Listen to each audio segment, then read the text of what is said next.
아멘. 오늘 수요 예배에 나오신 모든 분들을 주님의 이름으로 환영하고 축복합니다. 우리 서로 이렇게 바라보고 인사했으면 좋겠습니다.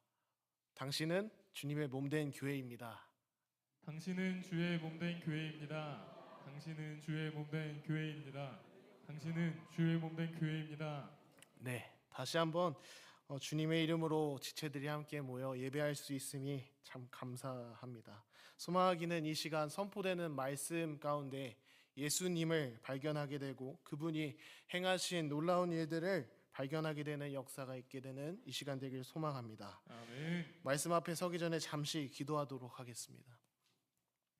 하나님 아버지 감사합니다. 예수님의 이름으로 모여 다시금 예배드릴 수 있게 하시고 서로 연합하여 하나님 안에서 하나 되게 하시니 감사합니다. 아멘. 부족하고 자격 없는 종 주의 말씀 들고 이 자리에 섭니다. 연약한 이의 모습 감춰주시고 주의 말씀만이 남는 이 시간 되게 하여 주시옵소서. 아멘. 말씀을 들을 수 있는 귀를 허락하여 주시고 말씀을 볼 수 있는 눈을 허락하여 주셔서 주가 주되심을 발견할 수 있는 이 시간 되게 하여 주시옵소서. 아멘. 소망 없이 죄로 인해 죽을 수밖에 없었던 우리를 살려주시고 새 생명 허락하여 주셔서 이 자리에서 주를 예배하게 하시니 감사합니다. 아멘. 말씀 앞에 설 때 내 영혼이 진리 앞에서 참 자유함을 누리는 이 시간 되기를 원합니다. 아멘. 오직 주님만 일하시는 시간 되게 하여 주시옵소서. 아멘. 감사드리며 예수 그리스도의 이름으로 기도드립니다. 아멘. 아멘. 네, 오늘은 우리가 함께 읽은 에베소서의 말씀을 통해서 우리가 말씀 앞에 서보고자 합니다. 우리가 읽은 이 에베소서는 사도 바울이 에베소에 보낸 편지가 에베소서입니다. 근데 저희가 읽은 에베소서 2장은 에베소서의 핵심 내용이 담겨 있는 부분이라고 봐도 되는 내용이 담겨 있는데 어떤 내용이냐면 죄로 인해 죽어야 했던 우리들이 어떻게 소망 가운데 있게 되었는지, 예수님이 어떻게 소망으로 전환하셨는지에 대해서 기록이 되어 있습니다. 먼저 구조적으로 살펴보게 되면 1절부터 3절은 유대인과 이방인들의 과거는 어때했는가? 모두가 다 죄인이었고 죽은 자들이었다라고 이야기하고 있습니다. 그러한 소망 없는 죄인들이 어떻게 소망 있게 되었는가? 그 절망적이었던 우리를 소망으로 바꾸신 예수님에 대해서 4절부터 10절에 나오게 되어 있습니다. 10절을 보면 왜 우리를 예수님께서 그렇게 변화시키셨는가에 대해서 나오고 있는데 자, 이제 한 절 한 절 우리 자세히 말씀을 보도록 하겠습니다. 1절에서 말씀이 이렇게 시작됩니다. 1절 다 같이 읽어볼까요? 시작. 그는 허물과 죄로 죽었던 너희를 살리셨도다. 아멘. 아멘. 자, 지금 그는 누굴까요? 네, 예수님이시겠죠. 자, 예수님이 우리를 살리셨습니다. 그런데 사도 바울의 서신을 볼 때 주어를 잘 봐야 합니다. 여기서 너희를 살리셨다라고 나오고 있어요. 이 사도 바울의 서신에서는 너희와 우리가 많이 나오는데 너희는 누구냐면 이방인들을 의미합니다. 우리는 유대인, 그 사도 바울이 속한 유대인들을 의미합니다. 그러니까 여기서 말한 너희는 예수님 믿는 이방인들을 의미합니다. 사도 바울은 이 말씀을 통해서 과거를 회상시키고 있어요. 우리의 상태에 대해서 이야기하고 있는데 허물과 죄로 인해 죽은 상태였다라고 이야기합니다. 자, 그러면 허물은 무엇을 얘기하는 걸까요? 뱀의 그 비닐을 얘기하는 걸까요? 여기서 말하는 허물은 하나님으로부터 미끄러진 상태, 관역을 벗어나다, 하나님의 법에서 벗어난 상태를 허물이라고 이야기합니다. 즉 진리에서 벗어난 상태를 허물의 상태이다 라고 이야기하고 있고요. 그 죄로 죽었다고 합니다. 아담으로부터 들어온 죄로 인해서 우리들은 모두 죄를 지은 존재가 되었습니다. 그래서 우리는 죄로 인한 결과의 사망을 우리가 가지게 되었습니다. 그래서 여기서의 죽음은 신체적인 죽음이 아니라 영적인 죽음을 의미합니다. 2절에서 그때 너희는 이라고 나오고 있습니다. 너희는 누구라고 그랬죠? 이방인이라고 했습니다. 이방인 우리들을 의미합니다. 우리들이 어떻게 살아왔었는지에 대해서 이야기합니다. 이방인들이었던 이들은 그 가운데서 행했다고 하고 있어요. 그 가운데는 어디일까요? 죽음입니다. 죽음 가운데서 우리가 행했다고 하고 있습니다. 여기서 행하다는 to work라고 하는데 걷고 있다는 거예요. 우리가 흔히 죽음 가운데 우리가 있다 생각하면 아무것도 안 하는 상태를 생각하는데, 예수님이 없는 우리들은 죽음 가운데 있는데 그게 죽음 가운데 가만히 있는 게 아니라 죽음 가운데서 걷고 있다는 겁니다. 예, 좀 징그럽지 않습니까? 네, 그런 이방인들은, 우리들은 뭘 따랐었다는 거예요? 이 세상에 바라는 것들을 따랐다는 거예요. 이 세상의 유행과 풍조를 따랐다는 겁니다. 누가 시켰던 이 세상의 풍조입니까? 공중권세 잡은 자, 마귀를 우리가 따랐었다는 겁니다. 사단 마귀를 따랐었다는 것이 죽음의 상태였다는 겁니다. 자, 이어지는 3절에서는 우리도라는 주어가 나오고 있습니다. 우리 3절 같이 읽어볼까요? 시작. 전에도 우리도 그 가운데에서 우리 육체의 욕심을 따라 지내며 육체와 마음을 원하는 것을 하여 다른 이들과 같이 본질상 진노의 자녀이었더니. 자, 여기서 우리도는 누구라고 그랬죠? 네, 유대인이라고 했습니다. 유대인들도 똑같았다는 거예요. 이방인들도 죽음 가운데 있었지만 우리 유대인들도 똑같이 그 죽음 가운데 있었다는 겁니다. 이제 죄라는 것은 우리가 흔히 정욕적으로 살아야지만 죄라고 생각할 때가 있습니다. 그런데 죄라는 것은 정욕적으로 살아야지만 죄가 아닙니다. 하나님이 없는 상태가 죄입니다. 자, 이 육체의 욕심을 따랐다는 거예요, 유대인들은. 갈라디아서 5장 17절에 보면 육체의 욕심에 대해서 나옵니다. 함께 읽어볼까요? 시작. 육체의 소욕은 성령을 거스르고 성령은 육체를 거스르나니 이 둘이 서로 대적함으로 너희가 원하는 것을 하지 못하게 하려 함이니라. 아멘. 자, 육체의 욕심은 뭐를 의미한다고 합니까? 성령을 거스르는 일이다라는 겁니다. 자, 그러면 유대인들은 어떠한 죄를 범했는가? 유대인들은 율법을 지켜서 영생을 얻고자 했습니다. 이게 정말 하나님을 사랑해서 내가 하나님 사랑하니까 내가 율법 지켜서 하나님과 함께 영생을 이뤄야지, 이 목적이 아니었다는 거예요. 이 영생을 이루고자 하는 이 원함이 자신이 영생을 얻고자 하기 위한 욕심에서 비롯된 행동이었다는 겁니다. 요한복음 5장 40절에서 여기에 대해서 나오고 있는데, 그러나 너희가 영생을 얻기 위하여 내게 오기를 원하지 아니하는도다. 예수님이 이 땅 가운데 오셨습니다. 예수님이 유대의 땅에 오셨어요. 근데 예수님이 영생의 주인이시고 하나님의 나라의 주인이신데 이들이 영생을 얻기 위해서 예수님께 오지 않는다는 거예요. 굉장히 웃기지 않습니까? 이 자기로부터 나온 욕심은 눈을 가리게 만드는 거예요. 그래서 진리를 보지 못하게 만드는 겁니다. 자, 그래서 고린도후서 5장 6절을 우리 한 번 더 보도록 하겠습니다. 같이 읽겠습니다. 시작. 그러므로 우리가 항상 담대하여 몸으로 있을 때는 주와 따로 있는 줄 아노니. 자, 이게 무슨 말이냐면 육체로 있을 때는 주님과 따로 있게 된다는 겁니다. 자, 우리는 이제 예수님은 요한복음 3장에서도 이렇게 말씀하시거든요. 육으로 난 것은 육이고 영으로 난 것은 영이다라고 말씀하십니다. 그런데 예수님께서 결혼을 통해서 우리가 예수님의 신부가 되어 한 몸을 이루게 되는 교회다라고 말씀을 하고 계시는데, 그래서 그리스도의 몸된 교회가 되어야 되는데 육체의 마음과 욕심들로 인해서 자꾸 주님의 몸에서 따로 있게 만드는 겁니다. 그래서 예수 그리스도와 연합된 교회여야 하는데 자꾸 교회를 사람의 마음과 사람의 욕심으로 행하게 되면 우리는 예수님과 분리게 되게 되는데 그것이 죄라는 겁니다. 그러면서 우리 유대인들 역시 본질상 진노의 자녀이었더니라는 엄청난 고백을 하고 있습니다. 자, 유대인들은 진노의 자녀라고 생각을 할까요? 유대인들은 이 선민 사상, 선택받은 백성이라는 이 사상 때문에 결코 이렇게 생각하지 않았었습니다. 자, 그런데 이 구약 시대에서 계속해서 예수님 오실 메시아에 대해서 예언을 하고 있는데, 예수님이 이 땅에 오셨어요. 그리고 그리스도 예수님을 죽인 이들이 누구입니까? 이방인들이 아니라 유대인들이 예수님을 죽였습니다. 그래서 이 고백을 한 사도 바울은 이방인이 아니었어요. 이 사도 바울도 이렇게 얘기합니다. 나는 유대인 중에 유대인이다 라고 이야기합니다. 그래서 예수 믿는 이들을 이 사도 바울이 잡아서 박해하고 잡아서 죽였는데, 다메섹에서 예수님을 만나고 나니까 이렇게 고백을 할 수밖에 없는 겁니다. 내가 죄인이었다. 내가 죄인이었다라고 고백할 수밖에 없는 겁니다. 자, 그 절망뿐이었던 우리들이 어떻게 죽음에서 벗어나게 됐는지 원인이 나옵니다. 4절에서 이제 한글 성경에는 없는데 헬라어는 대라는 단어를 씁니다. 이 뜻은 그러나 이렇게 시작되는데 반전이 이제 시작이 되는 겁니다.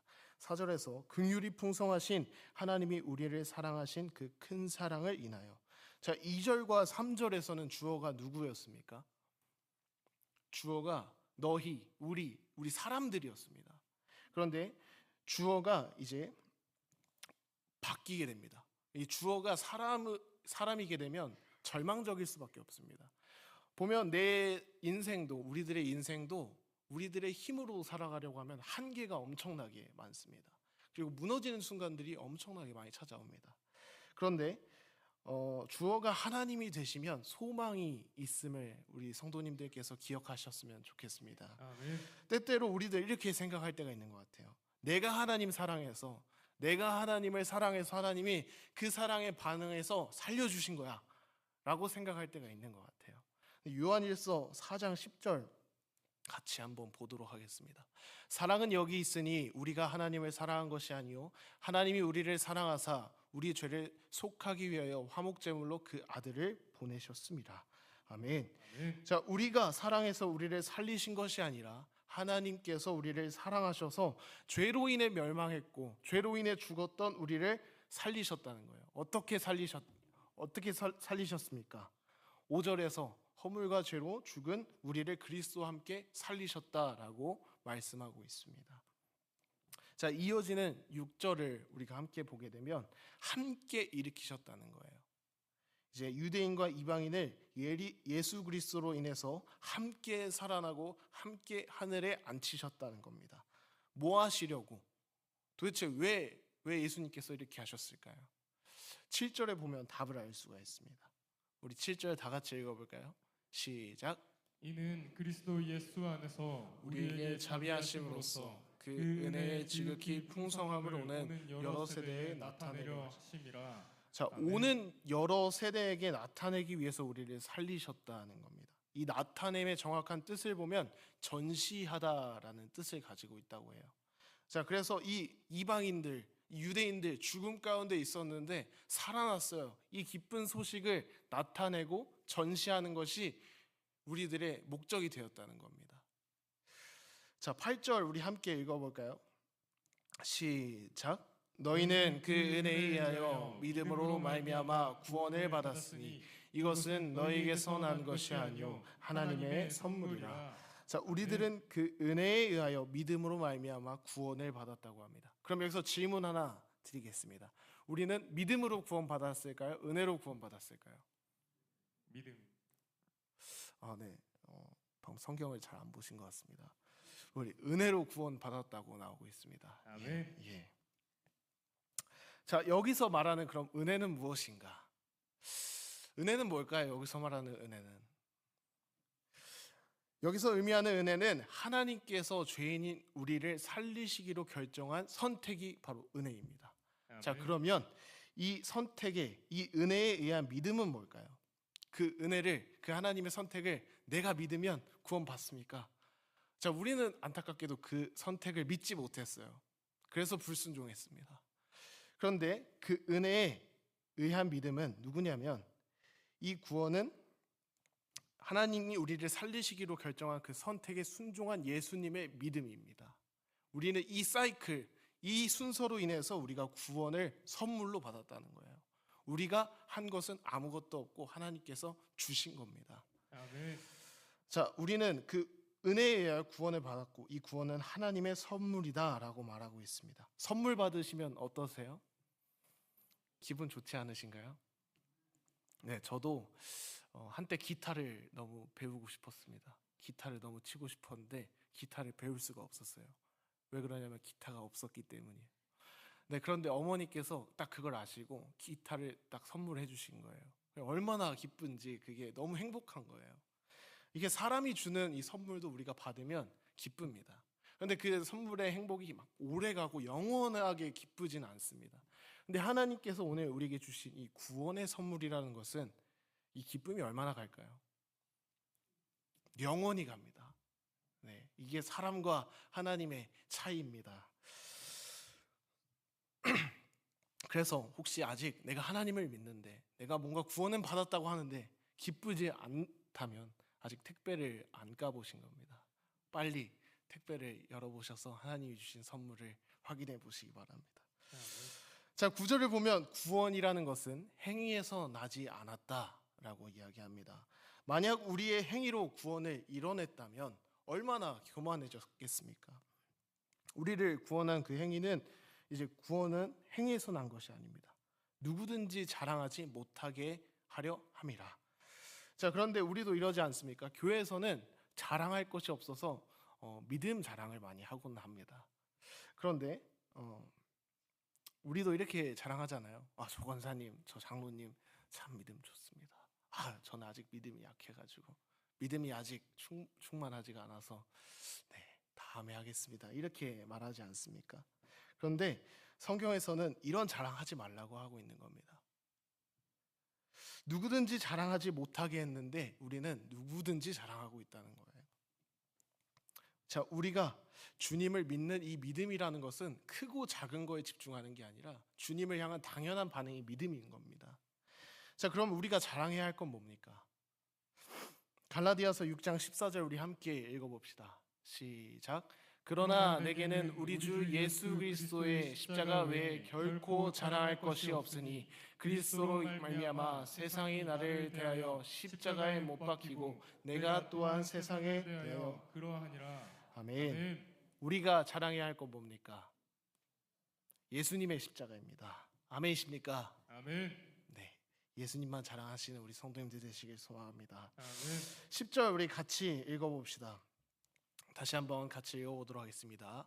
우리는 그가 만드신 바라 그리스도 예수 안에서 선한 일을 위하여 지으심을 받은 자니 이 일은 하나님이 전에 예비하사 우리로 그 가운데서 행하게 하려 하심이니라. 아멘. 자, 이제 10절에서는 우리들의 새로운 모습에 대해서 이야기하고 있습니다. 옛사람에서 새 피조물이 된 상태에 대해서 이야기하고 있는 겁니다. 자, 우리가 마트나 어떤 쇼핑몰 같은 데 보면 물건을 사게 되면 뭔가 메이드 인 코리아, 메이드 인 뭐 차이나 재팬 뭐 이런 거 써 있잖아요. 우리는 이제 메이드 인 갓이 되었다는 거예요. 하나님께서 우리를 만드셨다는 겁니다. 자, 예수님께서 우리를 대속하셨습니다. 대속이 뭡니까? 네, 알고 있는데 누군가 말해주겠지라는 이제 생각 때문에 얘기 안 하시는 것 같은데 제가 대신해서 얘기하겠습니다. 이 대속은 더러운 죄인의 상태였던 우리들을 예수님의 피값으로 사셨다는 것이 대속입니다. 아멘. 자, 그러면 우리가 회개해야지 구원받는다, 아니면 회개를 안 해도 구원받는다, 어떤 것이 맞을까요? 자, 그럼 한번 손 들고 한번 얘기해 봅시다. 회개해야 구원받는다. 몇 분 있으신 것 같아요. 네. 자, 회개 안 해도 구원받는다. 네. 손 안 드신 분들은 자, 이제 순서가 다릅니다. 우리가 구원받아야 회개할 수 있는 겁니다. 자, 왜 그렇게 이제 이야기했는지 설명드리도록 하겠습니다. 먼저 예수님께서 십자가에 죽으셔야지 우리가 회개할 수가 있는 겁니다. 자, 우리가 먼저 깨끗하게 회개해서 구원을 받는다면 우린 다른 이단과 다를 것이 없습니다. 자, 쉽게 이야기하자면 출산 전에 아이를 씻길 수가 있습니까? 네. 아이가 출산해야지 아이에게 묻은 그 피와 분비물들을 씻길 수가 있는 겁니다. 우리는 구원 받았기 때문에 회개할 수 있는 것입니다. 아멘. 자, 그리고 우리가 선한 일을 해서 구원을 받은 것이 아니라고 이야기하고 있습니다. 그것이 아니라 선한 일을 하기 위해서 구원을 받았다라고 이야기합니다. 자, 우리들이 선한 일을 한다고 하면 내 기준에서 옳은 일들을 그리고 그른 일들을 정하곤 합니다. 자, 그래서 우리가 뭔가 세상에서 성공해야지만 내가 하나님께 영광 올려드릴 수 있다는 착각을 하곤 합니다. 그래서 우리가 이제 영화 배우들 시상식들 보면 그렇게 상을 받아야지만 하나님께 영광 올려드릴 수 있다고 이렇게 착각을 하곤 합니다. 그런데 사람이 정한 이 기준은 영원하지가 않다는 오류가 있습니다. 그래서 우리들의 이 선은 인간의 선은 절대 선이 될 수가 없는 거예요. 여기서 말하는 선은 하나님의 일을 의미합니다. 자, 요한복음 6장 28절에서도 예수님께 사람들이 질문을 합니다. 그들이 묻되 우리가 어떻게 하여야 하나님의 일을 하오리이까? 다음 절 넘겨주시면 감사하겠습니다. 예수께서 대답하여 이르시되 하나님께서 보내신 일을 믿는 것이 하나님의 일이니라 하시니라. 아멘. 자, 하나님의 일은 무엇이라고 하십니까? 하나님께서 보내신 일을 믿는 것이 하나님의 일이다. 하나님이 보내신 이는 누굽니까? 예수님이십니다. 자, 그럼 하나님의 이 사람을 보내서 하나님의 이제 아들 예수님을 보내신 목적, 우리가 너무나도 잘 알고 있는데 요한복음 3장 16절에서 17절 같이 보도록 하겠습니다. 제가 16절, 이제 성도님들께서 17절 읽도록 하겠습니다. 하나님이 세상을 이처럼 사랑하사 독생자를 주셨으니 이는 그를 믿는 자마다 멸망하지 않고 영생을 얻게 하려 하심이라. 하나님이 그 아들을 세상에 보내신 것은 세상을 심판하려 하심이 아니요 그로 말미암아 세상이 구원을 받게 하려 하심이라. 아멘. 아멘. 정말 아멘이십니까? 아멘. 예. 하나님의 뜻은 죄로 인해서 멸망해서 하나님으로부터 잃어버렸던, 관계가 단절되었던 우리들을 예수 그리스도를 통해서 구원받게 하시려는 것이 하나님의 일의 목적입니다. 나만이 아니라 온 세상 모든 이들이 하나님의 구원을 받게 하시려는 것입니다. 그래서 죄인들을, 우리들을 예수님이 피값으로 사셨고 하나가 되게 하셨습니다. 자, 그래서 우리들은 어떻게 되게 되었는지 고린도전서 12장 12절을 통해서 보도록 하겠습니다. 몸은 하나인데 많은 지체가 있고 몸의 지체가 많으나 한 몸인 같이 그리스도도 그러하니라. 아멘. 아멘. 자, 예수님과 우리들이 한 몸이 되게 하셨다는 겁니다. 머리가 예수님이시고 몸이 우리들입니다. 그러니까 다른 사람이 정신 못 차리고 세상 방식대로 살아가면서 예수님 안 믿으면, 야, 내가 쟤 싫어했었는데 쟤 나중에 지옥 가는 거 한번 두고 보자, 이러면 될까요, 안 될까요? 안 되겠죠. 혹시 다른 몸에 다쳐 보신 적 있으신가요? 전 너무 많이 다쳐가지고 이제 제가 작년에 뱀에 물렸었잖아요. 네, 손가락에 물렸어요. 근데 손가락 다쳤다고 버립니까? 아니에요. 한 몸이라는 것은 같이 가는 겁니다. 한 몸이라는 것은 함께 가는 겁니다.